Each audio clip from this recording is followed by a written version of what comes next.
From the Clark Ford Studio in Oxford, Mississippi, MBW Digital proudly presents the Oxford Exxon Podcast. I'd say thanks for tuning in, but why am I going to give you a round of applause for something you're supposed to do, to be frank? And now, here are your hosts, Chase Parham. And broadcast school has really paid off. And Neal McCready. I deserve to be on TV.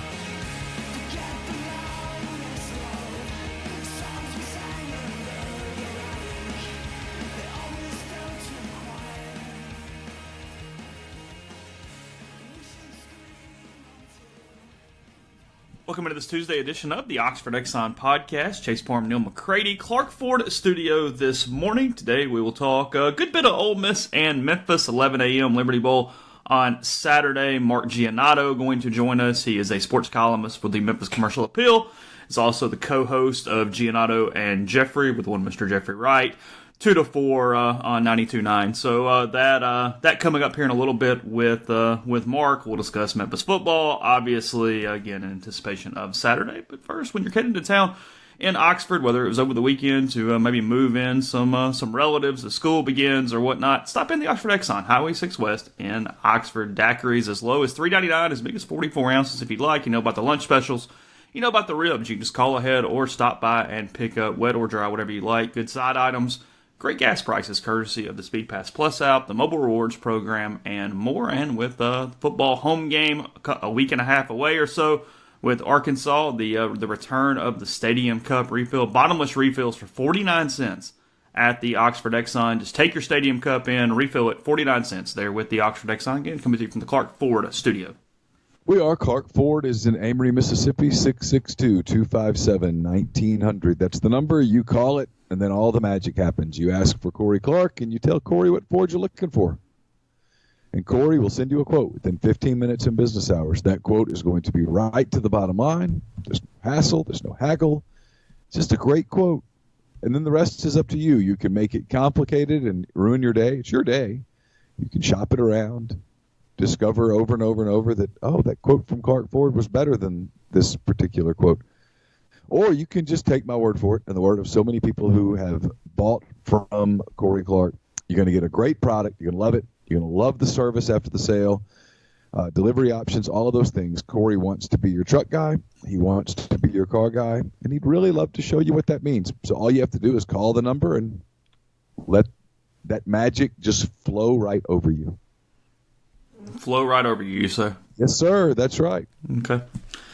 We had a media op yesterday. We talked to Matt Luke. We talked to Rich Rodriguez. Talked to Mike McIntyre. Very lengthy media op yesterday. You can find a lot of that at rebelgrove.com. Videos, transcripts, all sorts of stuff.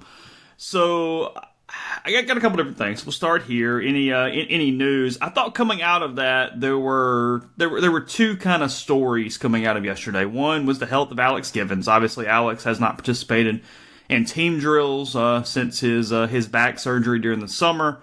He's lightly done some stuff. He's done some individual stuff. They've tried to keep his conditioning up as much as possible. However, as of right now, it's 7:36 a.m. on this Tuesday morning. He has not participated in team drills.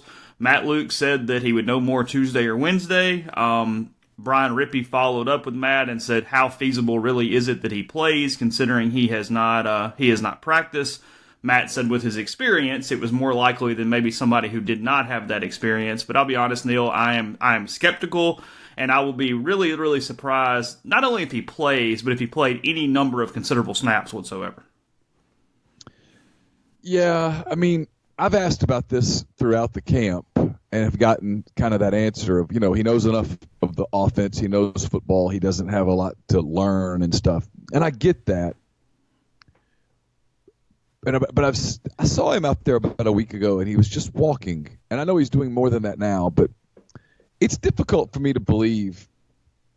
Now, if you told me that he dressed and he's out there and could maybe play a few snaps, okay, but he really hasn't been able to do enough physically unless they're being dishonest with us. And frankly, this particular staff has always been brutally honest with us. If that's the case, I don't see how he's really ready to get out and play football against people who are going to push back and try to run around him and through him and people landing on him and such. I don't see how that really happens. I feel pretty strongly that the first 5 offensive linemen out there on Saturday are going to be left to right: Michael Howard, Royce Newman, Eli Johnson, Ben Brown, and Bryce Matthews. That is my opinion. I can't argue that. There's a depth chart up at rebelgrove.com if you'd like to see it. How many... Matt was asked this too. I think he mentioned a couple other guards, mentioned some other guys. How many offensive linemen do you think they have the ability to rotate on Saturday? Well, those 5 that you just mentioned, I think Broker's going to play some, the freshman. Yeah, I do too. After that, it kind of becomes what you do inside with Tuitt and Cunningham and moving Ramsey around, maybe. I think Tuitt's going to play some. Look, they're going to have to play some Sorry, guys. moving Matthews around, not Ramsey. Yeah, Sorry. they're going to have to play some guys. Royce Newman can obviously go out to tackle if necessary. He can. It's you asked yesterday, what are you most interested in watching on Saturday? That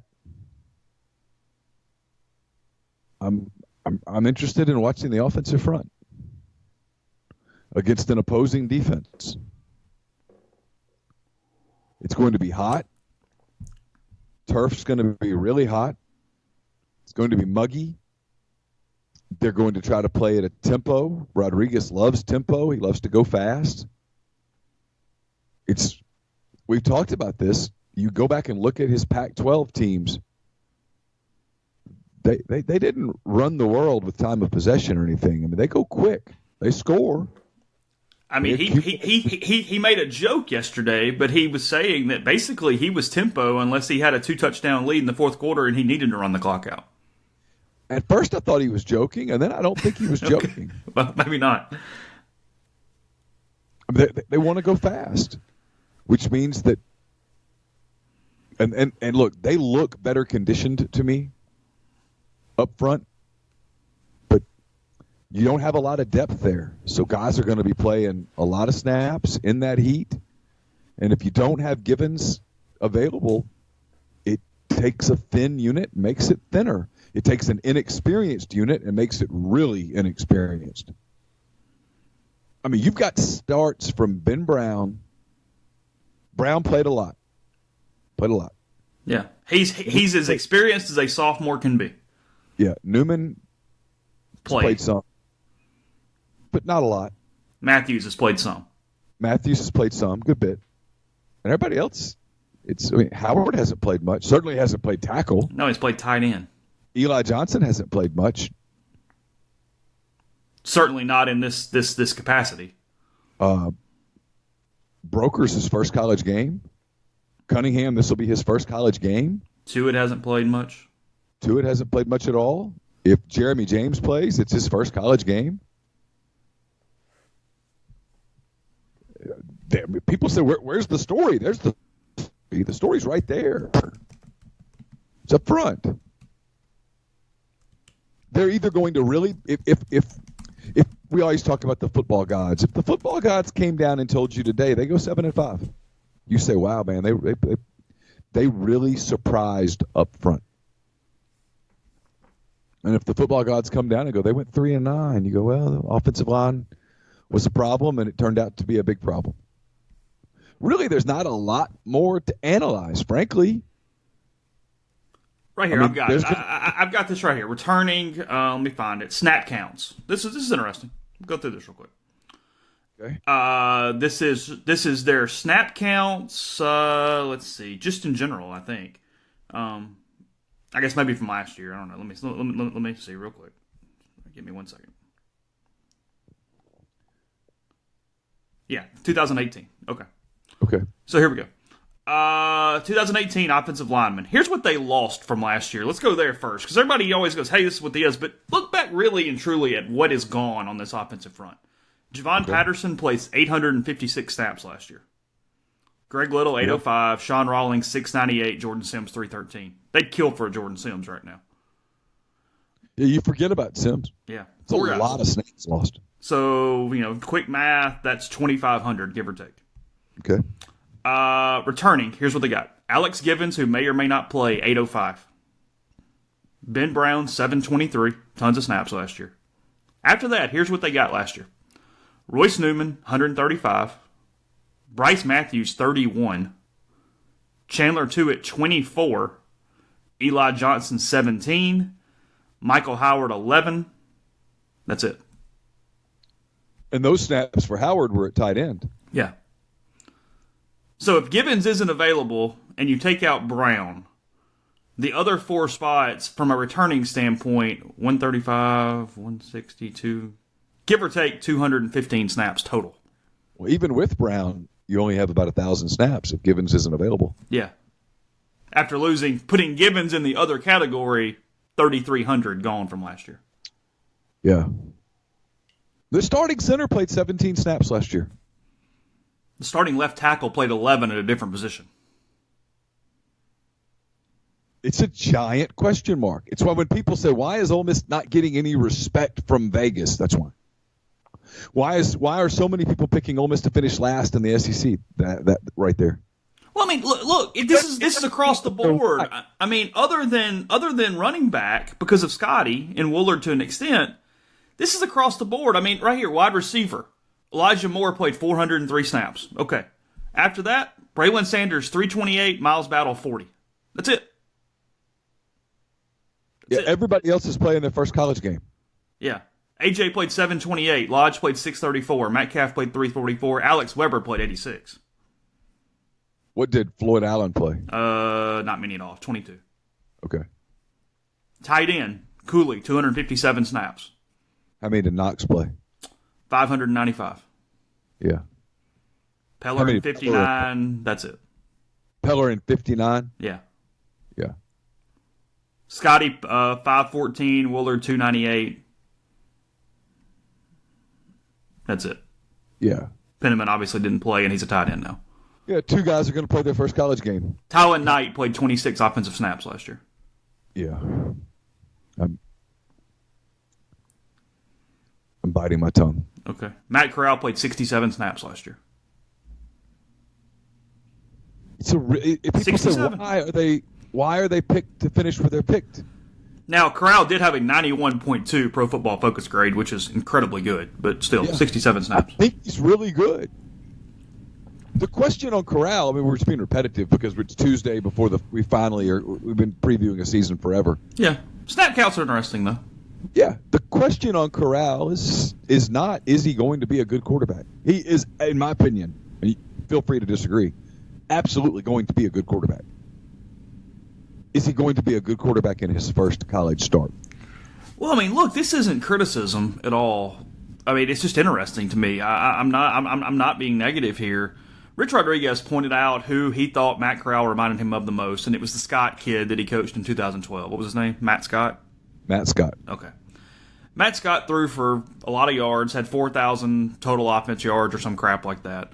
And the message board was contemplating his stats yesterday, and I think Scott had 27 touchdowns and 14 picks. And a lot of guys were like, hey, you can't have that many picks. We wouldn't take those numbers. You take 2-1 at 27 scores for Corral right now in year one. Right now. As a redshirt freshman? Absolutely. Right freaking now. Yeah, I don't know that. And maybe it's because we just haven't done a good enough job of explaining it.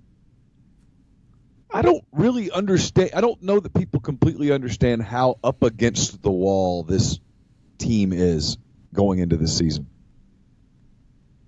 It doesn't mean that they can't get it done. We've talked about it.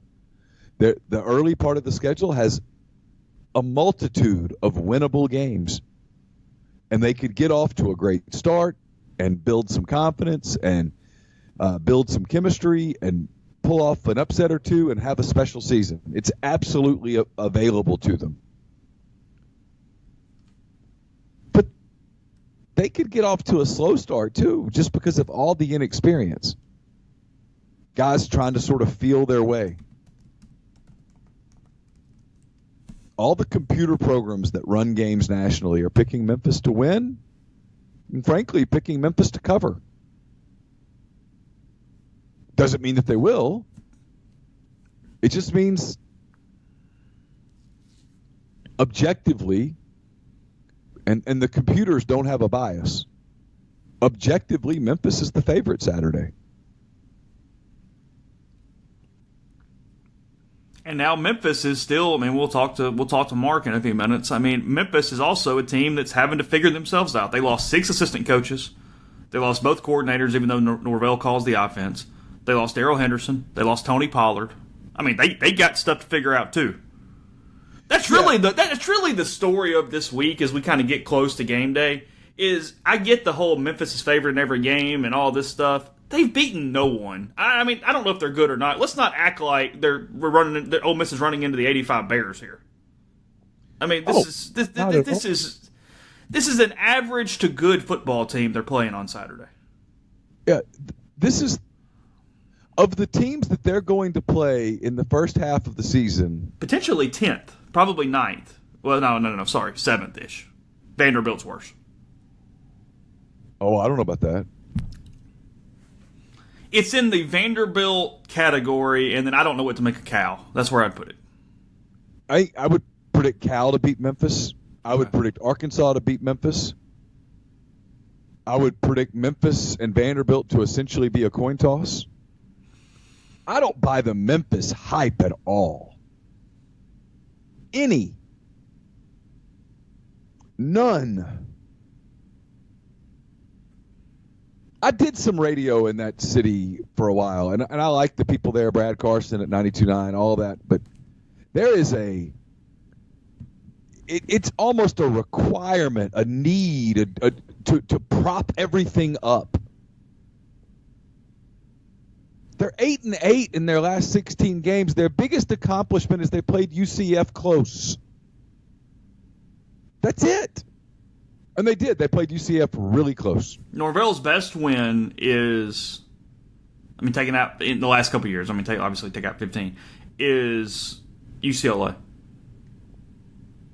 Pretty average UCLA team. That's being kind. That's where it's at. If you're curious real quick on the defensive side of the ball, since I've got snap counts up. Up front, Ole Miss lost. And again, I get they've switched to a 4-3, a 3-4, so apologies for positions here. You'll get the point anyway. Victor Evans played 260, Ross Donnelly played 233, and Markel Winters played 174. They've got basically everyone back otherwise. Benito played 627, Coatney 542, Shepard 521, Robinson 358, Wiley 296, Tisdale 274. A lot of snaps up front. A lot of dudes back. The storyline on defense, besides the switch to the 3-4, is the counting on 3 JUCO transfer starters. Yeah. Haynes, Williams, and Henry. Yeah. They only lost Bing Dukes at linebacker, 107 snaps. Everybody else back. Taking out Cavante Ruggs, obviously. Yeah. And Josh Clark. But whatever. Again, it's all back. To me, that's the defense should be better. I think the defense will absolutely be better. I think the defense might be significantly better. And then in the defensive backfield, Zedrick played 843 snaps last year. Yeah. 843. 2 guys that did not probably get the credit they deserve for earning their scholarships, Sean Rawlings and Zedrick Woods. And with Sean literally earning a scholarship. Yeah. Just played. And Rawlings went down in that Vanderbilt game, if I recall correctly, in November. I don't think he played in the Mississippi State game. That sounds right. And there was a fall off, and I might have dreamed that. I don't think I did, because I typically don't dream about football, but I think that's true. And they weren't the same up front. Yeah. Webster played 366. Javian Hamilton played 361. C.J. Moore played 327. And then from a returning standpoint, Hartsfield 643. Keidron Smith 497. Dasher, who I don't even know if he's on the field, 467. Julius 408. C.J. Miller 232 and on down. Yeah. Obviously, Jalen Jones only played 55 snaps. because of the injury. And that's another storyline, watching him just to see kind of how healthy he is. Yeah, I agree. So, a lot of stuff. He says he's healthy, ready to go. I think I buy it. Yeah. It's been a year. I don't think it's crazy. They probably would like for his first game not to be on turf, but it is what it is. Yeah, can't help that one. Well, they could have not scheduled this. Okay. In 2012, just because of Jalen. Yeah. We'll get to a little more on that in a second. For that, I'll tell you about Visit Oxford. VisitOxfordMS.com is the website. Go to the events page, see what all's going on locally this week and every week. You can see what to stay, eat, do, and see, as well as those events. Make it a resource for you to check out this page, bookmark it, and have it ready to go. With the events, they really pick up next week with the first home football game against Arkansas coming. But this week, today, actually, you got the art crawl from 6 to 8 at the Powerhouse. And then starting next week, you've got a music series at Bryant Hall. You've got Thacker Mountain Radio Hour, public double-decker bus tours. We told you about those last year. They're the Friday before every home game, 4 to 5 o'clock for those. The Oxford Makers Market is next Saturday. Obviously, football and more. So visit OxfordMS.com and go to the events page.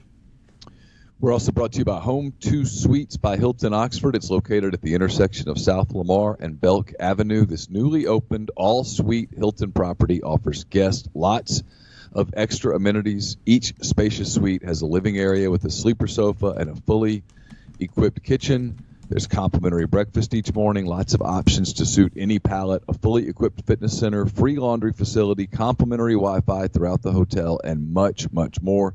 Business travelers will enjoy the front patio and the fire pit area to relax after a long day. The lobby offers lots of seating options. It's the perfect spot to enjoy a cup of coffee while catching up on emails. There's also an outdoor saltwater pool, 2 gas grills where guests can enjoy some of the final days of summer. If you need to host a meeting or a presentation in Oxford, well, Home 2 Suites has a 570 square foot meeting room available for rental that can be set in a variety of ways. The meeting room is the ideal space for conducting interviews, board meetings, and classroom or theater-style presentations. Extended stay rates are available. Hilton Honors points can be earned for stays, redeemed for bookings. For more information, call 662-238-3400 or visit home2oxford.home2suitesbyhilton.com. Follow them on Instagram and Facebook for more information about the hotel and special promotions that might be available. Home 2 Suites by Hilton Oxford. We are your home too. Let's see. The podcast also brought to you by Pinnacle Trust. I just remembered I needed to update something. Pinnacle Trust is based in Madison, Mississippi. It represents clients in more than 20 states, has advisors in several states as well. It was founded in 1997. Pinnacle Trust provides detailed, specialized investment management, financial planning, retirement planning for individuals and businesses, and much more. At Pinnacle Trust, investing is treated like a commodity. Decisions are made using objective information and research, not emotion. So regardless of your level of wealth, Pinnacle Trust will sit down with you, listen to your goals, study your expenses, and put forth a comprehensive, detailed financial and retirement plan that is built just for you. It's pintrust.com, P-I-N-N trust.com. Mention that you heard about Pinnacle Trust on the podcast. You'll get 10% off your first year's fee. I'm taking questions from my mailbag. Actually, probably through taking questions from my mailbag. I'm going to try to have it ready to early tomorrow. It is brought to you by the Westin Jackson, where you can restore serenity for your soul at Soul Spa. It's the ultimate luxury spa experience in downtown Jackson. You can also gather at Estelle Wine Bar and Bistro, have a creative craft cocktail, enjoy their curated wine list, and enjoy an extensive menu that is absolutely fantastic. Chef Caden does a great job. I've never had anything there that wasn't absolutely delicious. You will love it as well at the Westin Jackson in downtown Jackson. Podcast also brought to you by Master Cuts Lawn and Landscape.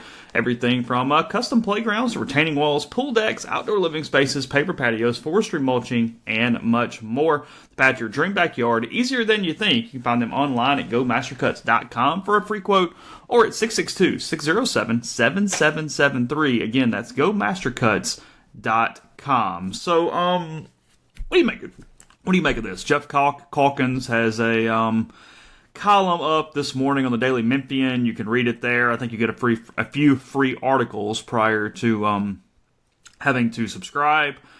Mine tells me I have 2 remaining, so I don't know how many I've looked at or what that is, but nonetheless. So he's talking about how the series is ending. He's basically saying that the series is ending because Memphis can beat Ole Miss. It's a very narrow view, but nonetheless, whatever. That's not my point. This is the line that I found interesting. The last time Ole Miss visited Memphis, it requested close to 7,000 tickets.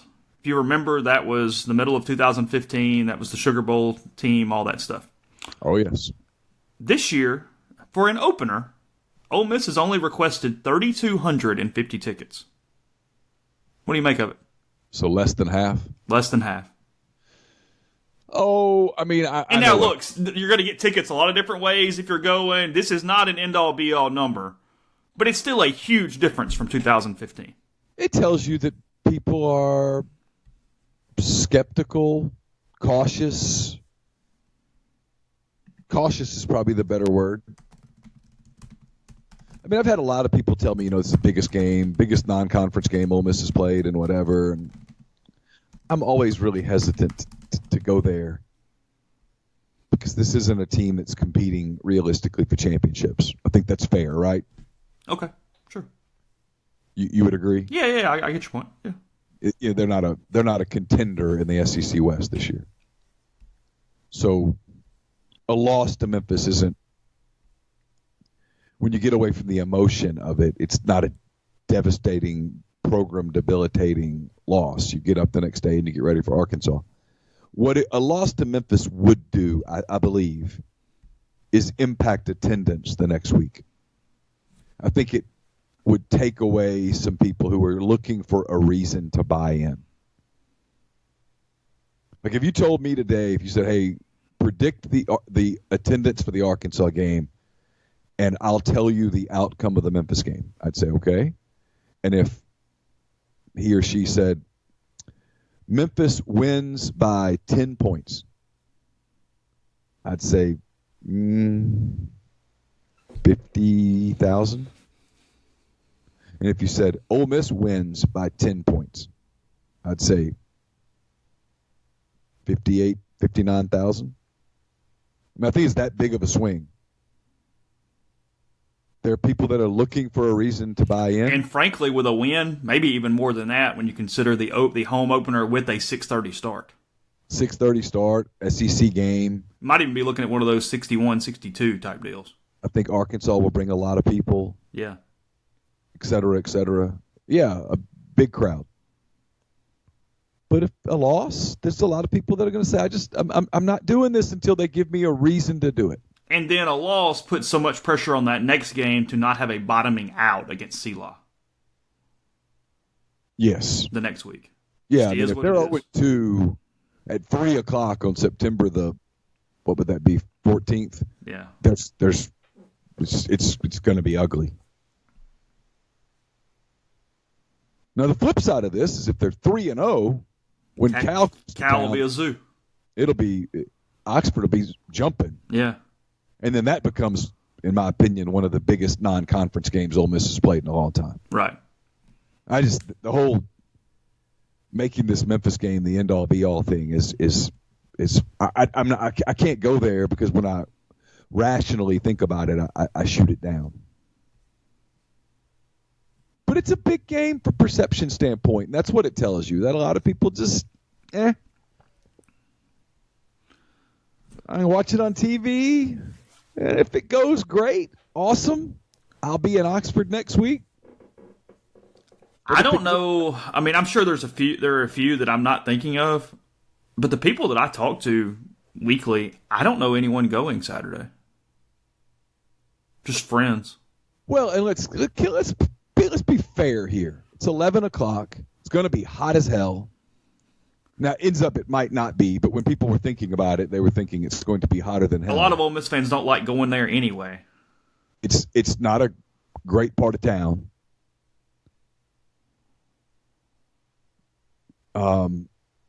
It's early. You got to get there early. From a convenience standpoint, it's a lot more convenient to watch that game on television. Game's over at 2:30. Flip to another game. It's a 3-day weekend. Most people don't have to work on Monday. You can go light the grill, hop in the pool, play with the kids, whatever. You know what I mean? It's just easier. It's an easier day if you're not having to get back to your car at the fairgrounds over there and drive all the way back to wherever you're going. A lot easier just to watch the thing on television, and I get it. One thing I'm going to say, though, is all the people that are trying to make this Ole Miss Memphis thing a rivalry. It's not a rivalry. Memphis needs Ole Miss much more than Ole Miss needs Memphis, which stops it from being a rivalry. The only people trying to make this a rivalry are people in Memphis. Well, and I've been around Ole Miss a long time. I've never heard anybody go, I tell you, our big rival's Memphis. And the series is over. Yeah. There are no more games scheduled. Ole Miss shouldn't play it anymore. Ole Miss has a lot of future games scheduled. Memphis, not one of them. Nope. Tulane scheduled. Some ACC teams are scheduled. Yeah, if you're going to go on the road. Baylor scheduled. A lot of people scheduled. Memphis not scheduled. If you're going to go on the road at Ole Miss for a non-league game, it needs to be one of those neutral site deals, or you should be going on the road to a Power 5 on a home and home, or you should go to Tulane and give your fans the road trip that they like. Yes. That's it. That should be the extent of the list. Ole Miss non-conference road games or neutral site games moving forward that I'm aware of, and I know there's a couple more in the hopper that haven't been announced, frankly. Baylor in 2020, Houston, we know that. It's the opener. Louisville in Atlanta to open 2021. Chick-fil-A game, I guess. I'm assuming. 2022 at Georgia Tech, back in Atlanta. 2023 at Tulane, the New Orleans trip we mentioned. 2024 at Wake Forest. They don't have a road game yet for 2025, although they play Wake Forest and Tulane both at home that year. And then in 2026, the only game scheduled is Eastern Kentucky. And again, there's a couple more games coming in that stretch. Ole Miss is going to Eastern Kentucky? I'm kidding. Yes, I'm kidding. Absolutely. They're the Colonels? I believe that is correct, Mr. McCready. That is correct. Well, I mean, Ole Miss has been to Wyoming and Arkansas State. Yeah. They went to Jonesboro. Yeah, that was... Not a real good move. Nah. You don't go to Jonesboro. No. Although I think Arkansas State has finagled a couple of teams in there. I don't think Ole Miss is the only culprit there. No, they've been able to do it. They're trying to guilt Arkansas into playing. Is that going to work? If you're Arkansas, why do you play Arkansas State? Well, the argument is just beat them and keep all the money inside the state. Yeah, I get it. If you're Arkansas, you're not worried about Arkansas State. You're worried about yourself. You got to figure out how to quit playing games in Little Rock. Yeah. That's your problem if you're Arkansas. Arkansas, by the way, named Ben Hicks their starting quarterback, the SMU transfer. I think they're both going to play. Nick Starkel as well. But the hot take land on that one yesterday was weird, too. Was there hot takes on that one? Yeah, lots of hot takes on, they're going to suck. It's like, well, I mean, you kind of knew they'd go with the kid that was there before the other kid. They got to give everybody it. They're playing Portland State. They're both going to play, and then the guy who plays better is going to take the first snap in Oxford the next week. Yes. That is what's going to happen. The game circled on their schedule as a litmus test is the one next week. They get a scrimmage this week.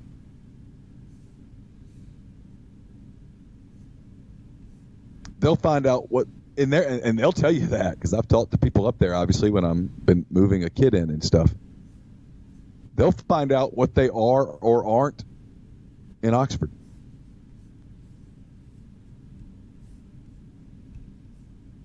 Yeah. They get a warm-up game, a dress rehearsal. They'll hand Portland State $800,000 or whatever to come let them experiment a little. And frankly, in all seriousness, I don't know. It's what Ole Miss should have done. There's no reason to go to Memphis and play a football game. None.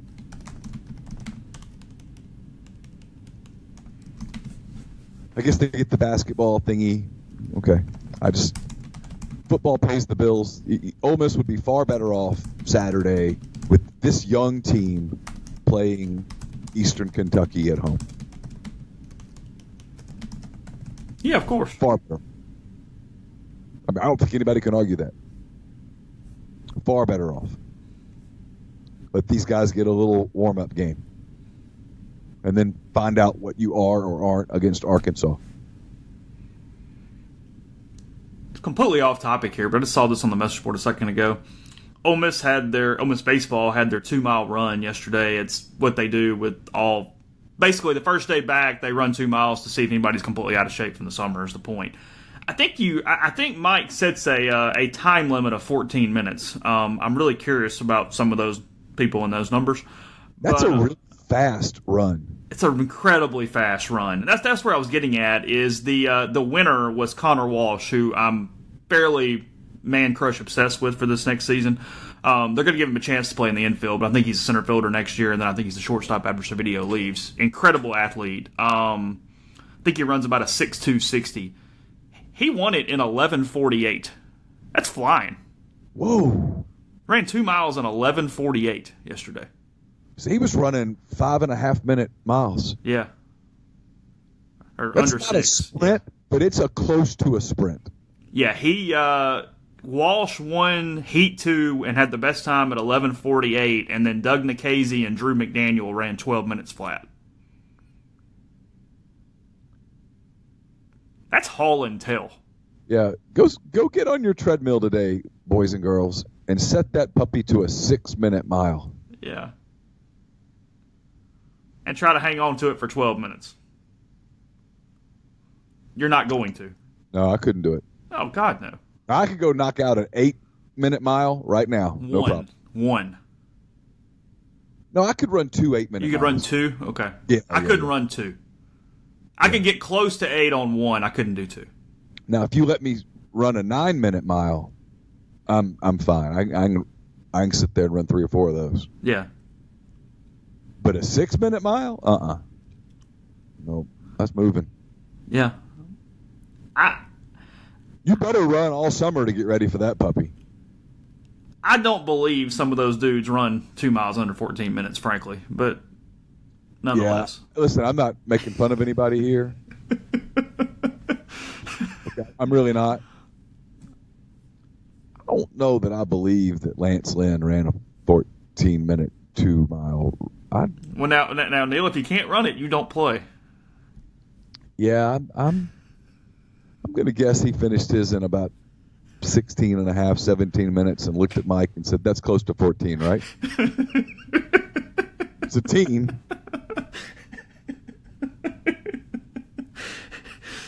I would go further. I don't know that I see Drew Pomeranz out there sprinting a 7-minute mile. Yeah. There's some sort of equation for us, right, Coach? Like, there's a curve. Yeah, something tells me that Drew ran his in whatever it was and looked at Mike and said, 13:59. Looks good. Right? And Mike said, you know what, I think my clock wasn't working. Good job, Drew. Good job. Oh, gosh. Yeah, I don't know. Color me skeptical. Yeah. But anyway, Connor Walsh, 11:48 was your winner yesterday. Damn. Yeah. He's an athlete now. Dude can fly. Everybody gets hung up on 40 times because it's the football thing. A 6'2", 60 is flying. It is rolling. I mean, that's major league fast. Yeah. Yeah. Jerry and Ely ran a 6'19". He's the guy that's got you intrigued? Oh, yeah. All in. He wants to play infield. I don't think that's best for the team next year. I think he's the center fielder. So you gotta let him figure that out probably. But yeah, he's an outfielder. Okay. Now he's a shortstop later, but he's an outfielder. Reminds me a ton of Zach Watson at LSU. Oh, yeah. Watson's a Ruston kid, right? Is he? I have no idea. I think so. There you go. Look at it. Okay. I'll tell you what, he didn't go to Rutgers. Didn't go to Rutgers. Oh. No. Is the R that Ruston uses also the R that Rummel uses, or is it a little different? I mean, I guess it's a little different. It's maybe a little different, but I mean, it's, My point is Rutgers wasn't mad at Rummel. No. I mean, they clearly felt threatened by Ruston, and I get it. Okay. Fair enough.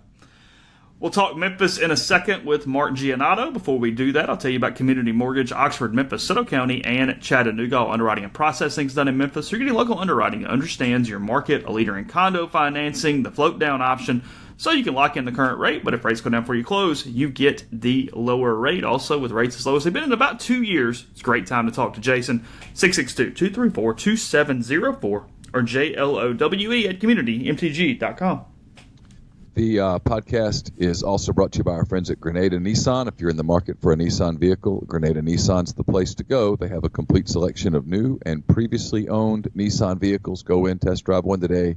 Tell Gene and Sandy that you heard about Grenada Nissan on the podcast. You'll get Rebel savings on top of the already great deals at Grenada Nissan. It's GrenadaNissanUSA.com. The Ole Miss soccer team returns to the pitch this Thursday, August the 29th, as they take on Southeast Missouri at 7 p.m.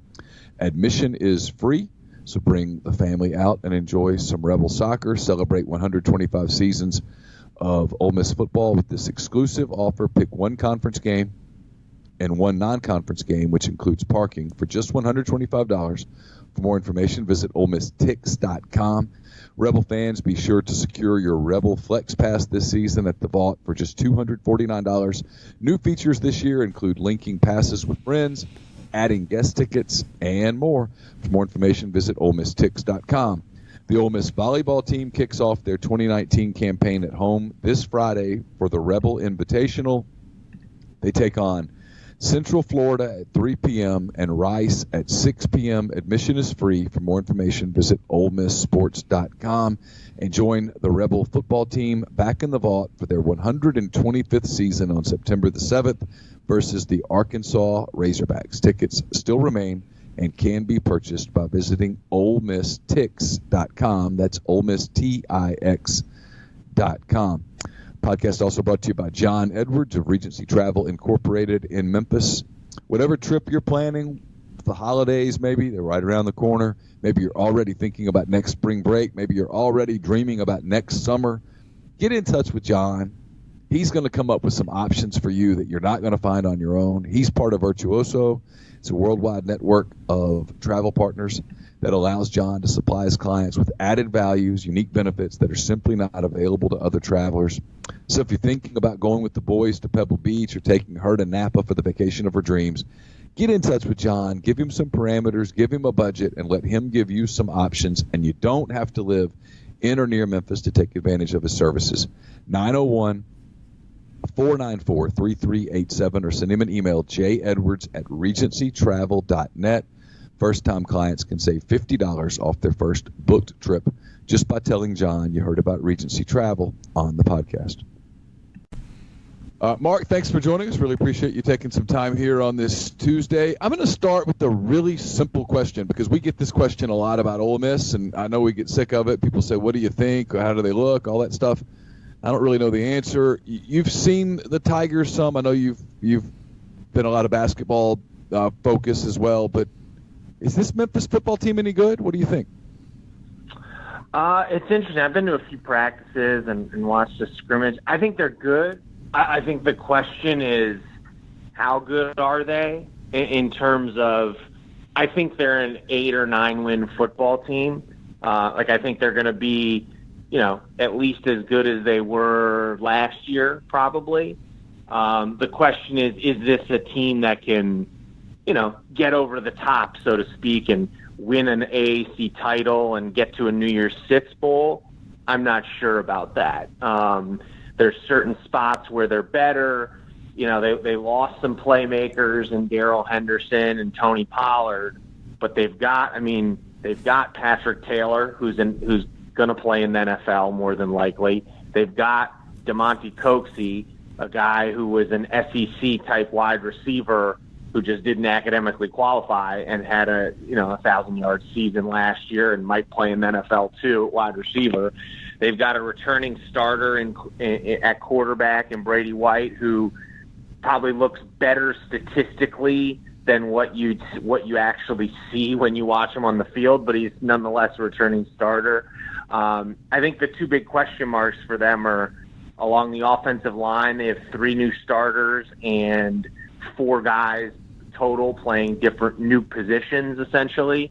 And then defensively, I think what's prevented them from being a conference champion, from beating UCF the past couple of years, has been their defense, which has been statistically awful. And they have a new defensive coordinator in Adam Fuller from Marshall. So the answer to your question is, I think they're going to be good. I'm not sure how good. My prediction has been they're going to go 9-3, probably maybe make the kind of do what they've done the past couple of years, be that team that comes out of the AAC West, but ultimately maybe falls short of winning the entire conference. You mentioned the defense. Let's go there because we spent a lot of our show today talking about Ole Miss's offensive line. Alex Gibbons may play some. He may not play at all. He certainly isn't 100% ready to go. And without him, it's just a really inexperienced unit that lost a lot of players off last year's team, lost basically 3.5 starters off last year's team. They're going to play at least 1 freshman, maybe 2. It's the biggest question mark on a team that, frankly, has some question marks. Does Memphis have the defensive front 7 to take advantage of that? It's interesting. I mean, they think, if you talk to the coaches in Memphis, they think this is the best front 7 they've had since Norvell became the head coach. All 4 guys on the defensive line are returning. I don't know if they're necessarily returning starters, but they're guys who played a lot last year. Bryce Huff on the edge, on the left edge, is the best defensive lineman. He had a really good year last year.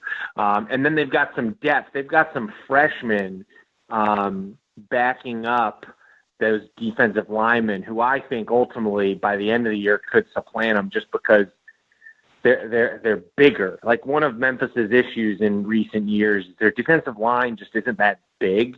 And they didn't generate a ton of pressure on the quarterback. It's been an issue for them. And I think with Adam Fuller, the new defensive coordinator, it sounds like they are going to attack more. Like, I think you're going to see more blitzing because they do have a lot of depth. I'm not sure there's besides Bryce Huff, I'm not sure there's a stud on the defensive line this year, but I do think there's 7 or 8 guys that they trust. And so they're going to be cycling through them. And same in the linebacker core. They have 4 or 5 guys who I think they feel can play at linebacker. And so I think it's something they could take advantage of.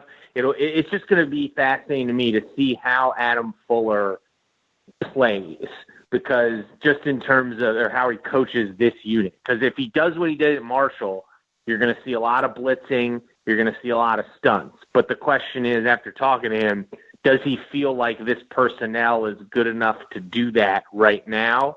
I think we'll find out on Saturday. So I would say to your question that it's the best front 7. They think it's the best front 7 they've had under Norvell, but I don't know if that's saying very much because the front 7 has not been great the past few years. You talked about Brady White, and you're right. When you watch him play, he's good, solid game manager. He doesn't blow you away. And then you look at the numbers, and you're like, wow, those numbers are pretty good. Is that a product of just kind of Norvell knowing his strengths and weaknesses and staying within, or are we missing something on Brady White? Well, I think there's something to be said about he is very good pre-snap. Like, he's good at getting them in the right play, in the right alignment. Like Mike Norvell says constantly, what Brady didn't get enough credit for is the big year Darrell Henderson had last year because of his adjustments at the line of scrimmage. He got them in the right play a lot. And but yeah, his arm strength is an issue. I mean, I honestly can't remember a throw of more than 25 yards that he completed last year.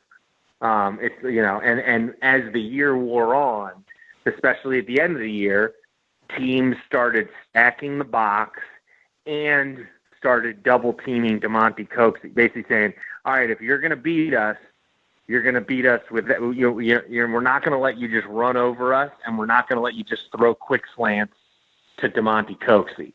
And so it'll be fast. I think one of the keys this season is there's going to be some games where Brady's going to have to go win them the game. And he didn't do that last year.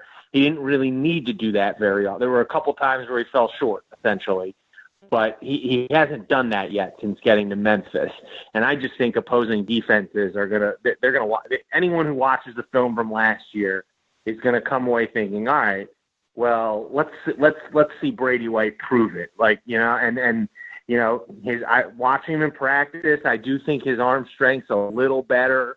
He seems to be throwing the ball downfield a little more.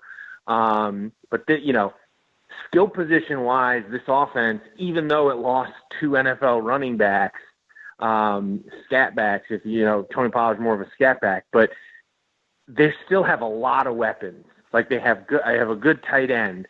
Like I said, they have a really good, wide receiver, an NFL running back. There's a name to watch. Basically the new Tony Pollard in this offense is this redshirt freshman Kenneth Gainwell, who seems to break off a big play every time I watch practice or scrimmage, and he did it in the 4 games he played in last year. They have a grad transfer, Travion Samuel, who played at Louisville for 3 years. He's going to factor in. The weapons are there. I think the question is about the guy who's going to be delivering the ball to those weapons. Because, like I said, I don't think good defenses are going to let Memphis just run over them or just throw 5-yard passes and break off big plays that way. I think the good defenses are going to force Brady White to try and beat them, and he has not proven he can do that yet. Yeah, look, the next game that I coach will be my first. I've never been a defensive coordinator, but if I'm Ole Miss going into Saturday, I'm as bad as Ole Miss was against the run last year. I'm anticipating Memphis is going to try to run it at me, and if I'm Ole Miss, I'm going to stack the box and try to take away the run and put the game in White's hands and see if I can create some turnovers and that kind of thing. I mean, it just kind of makes sense. That's the way strategically the game would go. Yeah, to me, I think I'm not necessarily you live with it, but you deal with it. If he's going to beat you throwing 25, 30-yard passes down the sideline, I mean, that means he's a different quarterback than he was, And I also think last year, Memphis's offensive line last year was fantastic. I think that was also over. Everyone talked about Darrell Henderson and the numbers he put up were amazing. But a lot of those big runs he had, he was not touched. And a lot of times that offensive line could block 8 guys. I don't think this offensive line is that good. They're younger, more inexperienced.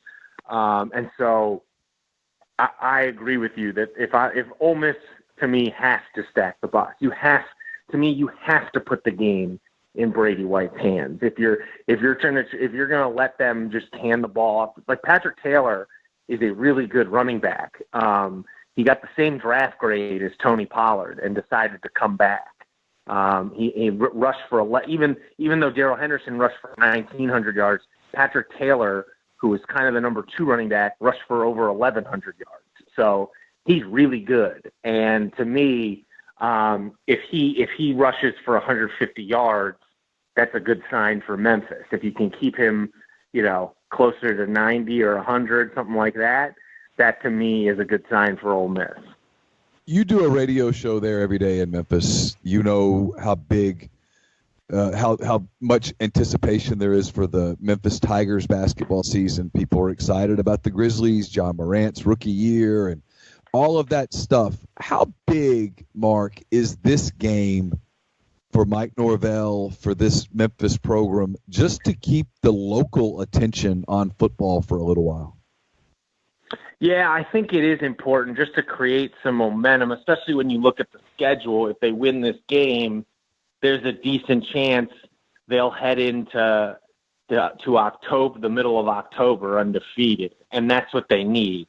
They need to be relevant when basketball season starts. Now, I will say, if they lose this game and say they, like a couple years ago, they lost to UCF early in the year, but then they rolled off 7-8 wins in a row, and people really got into it then. So I don't necessarily think them losing to Ole Miss precludes them from, I don't think they'll fall totally off the radar here locally, but certainly I think beating Ole Miss will really help the momentum of the program. And I think what gets overlooked, like Norvell is considered this hot group of five coach, a guy who could be a Power 5 coach before, not very long from now. But if you look closely at his resume, he hasn't exactly been fantastic in these games. I mean, in these types of games. He's 0-3 in bowl games.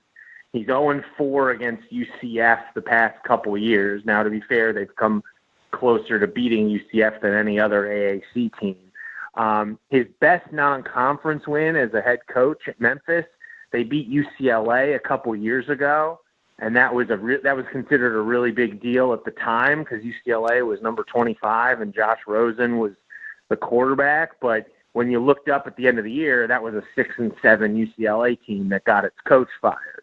And so I think it's also important for Norvell to win a big game like this. Just get another. I know. Ole Miss is not expected to be that great, but just this would be kind of a trademark win since this series is about to end for the foreseeable future. To be able to say, you won the last game against Ole Miss in football for a while, I think that would be a nice notch in his belt. Not that he needs it here at Memphis. People love him here, but I just think when you look at his resume and you go beyond they won the last 2 division titles, in these types of marquee games, he has not shined like he has in other games since becoming the Memphis head coach. I know you can't speak for a fan base and you can't speak for a football program that you cover, but do you sense that the fact that this is the last game, like you said, for the foreseeable future, I don't think they're going to play each other for years and years and years, frankly. I don't see anything coming the way the schedules are set up where it even could happen in the next 6-7 years. Do you sense a frustration regarding that, or a frustration regarding maybe Ole Miss not calling this? Memphis wants to call this a rivalry game. Ole Miss doesn't really seem to want to go that far. Does that seem to bother people, or is it just kind of the way it is? I don't think it bothers people that Ole Miss doesn't consider it a rival. I think Memphis fans understand. It's honestly, it's very similar to like how Memphis is now with like UAB and Southern Miss. Like those schools want to call Memphis a rival, and Memphis doesn't feel they're rivals anymore. And it's very much the same way it feels like with Ole Miss and Memphis. You know what I mean? And so I don't think that's frustrating. I do think just the way scheduling has gone over the last year or two, it's not good for teams like Memphis. I mean, if I'm Ole Miss, for instance, I wrote about this like a couple months ago. Memphis and Arkansas agreed to a 2-for-1 in 5 years from now, where essentially it's a home and home, and then Memphis gets a bye game at Arkansas. If I'm Ole Miss and I'm looking at that, I said this, I think Memphis set a bad precedent there, because if I'm Ole Miss, I'm not agreeing to a home and home with Memphis if Arkansas is getting a 2-for-1. Yeah. And sure. So like I think I think Memphis hurt its own cause in that regard with how they scheduled. Now at the same time, it appears that's the way college football is going. These AAC schools are all starting to agree to 2-for-1s are all having to agree to 2-for-1s, these SEC schools. So I personally think I think this series, like, to open up the year with Ole Miss Memphis, I mean, it's exciting. I know Ole Miss fans maybe don't like it as much, and I can see the point. Like, you know, Ole Miss doesn't have nearly as much to gain, even though Memphis is the favorite team in this game. Ole Miss doesn't have nearly as much to gain as Memphis does from this game. But I just think it's a fun series with these two schools 70 miles away. The Liberty Bowl is going to be packed. I would think, you know, if the game's at Ole Miss, you know, Memphis fans would come to Ole Miss. Like, it just seems like a good series, but at the same time, I see reasons why, on both ends, why it should happen and why it's not going to happen. And I think part of it is self-inflicted by Memphis by agreeing to this Arkansas series. Like, if I was an Ole Miss fan, I'd be upset if Ole Miss agreed to a home and home with Memphis at this point, and didn't get the same deal Arkansas got. We'll finish here. The game Saturday at 11 o'clock. Who do you think wins? I think it's going to be a really close game. I've got Memphis winning because they've done really well. I think they're 9-0 in these 11 a.m. home games over the past 3 or 4 years. They just seem to play well in this type of setting when it's on national TV and it's 11 a.m. kick, and it's just a huge game for Memphis and in the city. And so I'm going to say Memphis. I'm going to say Memphis doesn't cover but wins real close down the stretch. Mark, thanks so much for the time. Really enjoyed it. Hope to do it again sometime soon. No problem. Thank you, Neil. Thanks to Mark for giving us a little bit of time this morning. The podcast also brought to you by G&M Pharmacy there on South Lamar in Oxford. You can transfer your medications or just call them with any questions you have at 662-236-2222. You can also go to the website at gandmpharmacy.com. They've got a product request tab that allows you to request products without even talking to anybody. For those antisocial people out there, it is perfect for you, whether it's sildenafil, CBD oil, or more. They also have the roll-on CBD oil now. You don't get any don't get any mess. Just roll it on. Be ready to go. Hopefully it helps you with whatever it is that is ailing you. They also deliver local in the Oxford area to your home or workplace. And with MedSync, they fulfill all your prescriptions on the same day every month. Make it easy for you. Make sure you have what you need when you need it. So again, that is 662-236-2222. Podcast also brought to you by Harry Alexander. Harry is an Oxford-based RE/MAX Legacy Realty agent. He's a big part of Savannah Square. It's a new 9-acre development, 0.7 of a mile from the Oxford downtown square. Conveniently located east of North Lamar, just a short stroll from the Midtown Shopping Center. Savannah Square will initially consist of 32 standalone homes, ranging in size from about 1,100 to 2,400 square feet. You can look at the model home at 215 William Street. These homes have wonderful layouts, impeccable finishes, which you can inspect at the model. SavannahSquareOxford.com or 662-801-5621. Podcast also brought to you by Oxford University Bank, OUB, locally owned and operated right here in Oxford. When you deposit money at OUB, that money and the vast majority of the bank's profits go right back into the Oxford community. OUB is home to a commercial checking account now paying 1% interest as long as you keep $10,000 in the account. Comes with fully interactive online banking and lots more. You can deposit checks from your office, not have to worry about going to the bank daily to deposit those checks, and no monthly fee. So to learn more, live Oxford, bankoxford.com, or call 662-234-6668. OUB is FDIC insured. And we're brought to you by 7 South Tailgating. 7 South offers packages for any budget, any party size, and any number of games needed. Whether you're coming to one game, all 7, or somewhere in between, they can build a tailgating package to suit your needs and your budget. If you prefer to use your own tailgating gear, they'll store, maintain, clean, and repair that gear as needed throughout the season. And if you prefer to rent some or all gear from 7 South, they offer many colors, types, and sizes to choose from. Call or go online today for a detailed quote customized to your specific needs. The number is 662-321-1682 or visit 7southtailgating.com. Oh, gosh. Starbucks already trying to get these people to do this pumpkin spice latte. It is August 27th. Yeah, man, I was somewhere the other day and they had all the pumpkins and stuff out. You know, Cheerios is doing a pumpkin spice latte or pumpkin spice Cheerio now. Come on, like I'm no. We're not even to September yet. It's 400 degrees outside. It's become this thing that, like, you have to start I guess we're being angry old men here. The Halloween season should not begin until October 1st. You put your Christmas tree up after Thanksgiving, and Halloween can start October 1st. Yes, and then after Halloween is November the 1st. At that point, you can begin marketing Thanksgiving.